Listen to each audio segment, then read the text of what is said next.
A grim warning tonight from doctors who are starting to see a coronavirus surge in Kansas City. And speaking to KCTV5, physicians say that there is a consistent uptick in people who need help. Investigative reporter Angie Racono reports from the University of Kansas Hospital, where she's tracking testing.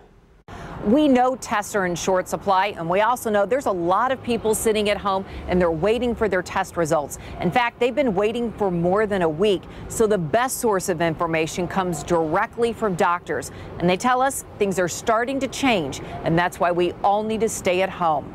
You know, we're starting to feel the surge and working really hard to make sure we have enough supplies and equipment, knowing that if that surge continues as we expect. Doctors at the University of Kansas Hospital say they are seeing an increase in patients. Getting those official positive results will take time, but some families across the metro are already reporting loved ones are in critical condition.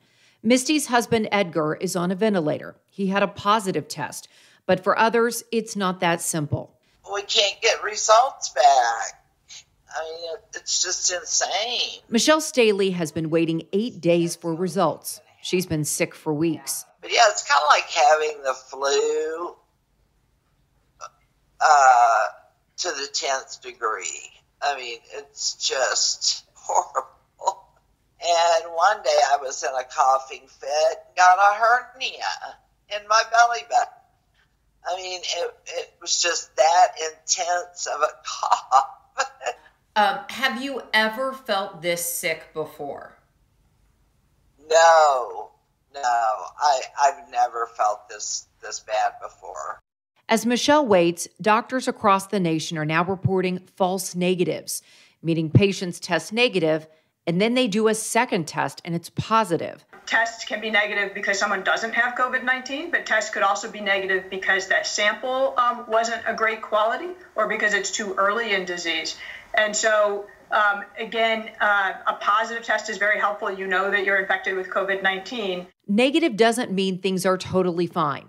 The problem doesn't appear to be test kits, but the actual testing. If you've got the right sample, it's not comfortable. If it didn't, and this sounds terrible, but if it doesn't hurt and make you feel like it's kind of getting really way back there, then the truth is the sample probably wasn't very good. That's the problem. And at first, it felt like she was hitting my brain. Doctors say proper tests almost need to feel like a brain biopsy. If it's not done right, the test won't work. And maybe that's why some doctors are posting on social media they believe false negatives could be as high as 30%. The University of Kansas does not believe that's the case here, but it is something they're keeping an eye on, agreeing they may do a second round of testing on some patients. Well, by the way, the family of that man who is now in critical condition has not been tested, even though they have been sick too, and they've had direct contact with him. Their 8-year-old son passed out from dehydration because of his fever. He is recovering, though, at home.